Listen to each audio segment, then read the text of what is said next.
प्रकाशा येथील मुख्य bus stand परिसरातील ग्रामपंचायतीच्या मालकीच्या जागेवरील बेकायदेशीर अतिक्रमण हटवण्यासाठी प्रशासनाने अखेर कडक पावले उचलली आहेत। संबंधित अतिक्रमणधारक दुकानदारांना ग्रामपंचायत प्रशासनाकडून नोटिसा बजावण्यात आल्या असून नियमांचे उल्लंघन करणाऱ्यांची अधिकाऱ्यांनी चांगलीच कान उघडणी केली आहे। या कारवाईमुळे परिसरातील अतिक्रमणधारकांमध्ये खळबळ उडाली आहे। ग्रामपंचायतीने गट नंबर 88.1 मधील जागा स्थानिक बेरोजगार व व्यावसायिकांना 11 महिन्यांच्या भाडे करारावर व्यवसायासाठी दिली होती। मात्र काही दुकानदारांनी मंजूर जागेच्या पुढे जाऊन थेट मुख्य रस्त्यावर दुकाने वाढवली, लोखंडी शेड उभारले, तसेच पार्किंगची जागाही अडवली। काहींनी तर स्वतः दुकान न चालवता सरकारी जागा दुसऱ्यांना भाड्याने दिल्याचेही समोर आले आहे। यामुळे बस स्टँड परिसरात वाहतूक कोंडी, अपघातांचा धोका आणि नागरिकांना मोठा त्रास सहन करावा लागत आहे। बस व इतर वाहनांना वळण घेताना मोठी कसरत करावी लागत असून पादचाऱ्यांना जीव मुठीत धरून प्रवास करावा लागत असल्याची भावना नागरिकांनी व्यक्त केली। ग्रामस्थांचा संताप उफाळला।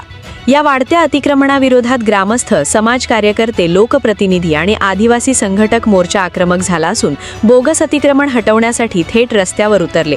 गांधी चौकापासून मुख्य मार्गावरील अतिक्रमण हटवण्याची मोहीम सुरू करण्यात आली। प्रशासनाचा सज्जड दम।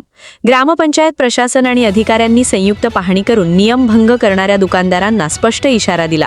मुदतीत अतिक्रमण न हटवल्यास पोलीस बंदोबस्तात सर्व अनधिकृत बांधकामे, टपऱ्या, लाऱ्या, साइन बोर्ड, कूलर, फर्निचर जप्त करून दंडात्मक कारवाई केली जाईल असा इशारा देण्यात आलाय। मोर्चात सहभागी मान्यवर। या अतिक्रमण हटाव मोहिमेत नंदुरबार जिल्हा परिषद उपाध्यक्ष रामचंद्र पाटील, ग्रामविकास अधिकारी बीजी पाटील, सरपंच राजनंदिनी भील, माजी सरपंच अमृत ठाकरे, दिलीप ज्ञानदेव पाटील, रवींद्र भील, प्रकाश ठाकरे, अंबालाल भील, पिंट्या भील, कैलास भील यांच्यासह ग्रामपंचायत प्रशासन आणि ग्रामस्थ मोठ्या संख्येने सहभागी झाले होते। E Marathi news network. तुम्हाला पत्रकारितेची आवड आहे? तुमच्या अवतीभोवती घडणाऱ्या घटना जगासमोर आणायच्या आहेत? ई मराठी न्यूज देत आहे तुम्हाला सुवर्ण संधी। आम्हाला संपूर्ण महाराष्ट्रात प्रत्येक जिल्ह्यात आणि तालुक्यात बातमीदार हव्यात। आमच्या सोबत जोडून घ्या आणि बना तुमच्या भागाचा आवाज।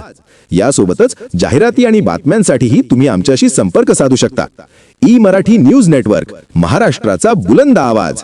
आजच संपर्क करा 88-80-08-1215। सामान्य जनतेचा आवाज थेट तुमच्यापर्यंत। ई मराठी न्यूजच्या ताज्या बातम्या आणि नवनवीन अपडेट्स मिळवण्यासाठी आपल्या YouTube चॅनलला सबस्क्राईब करा लगेच।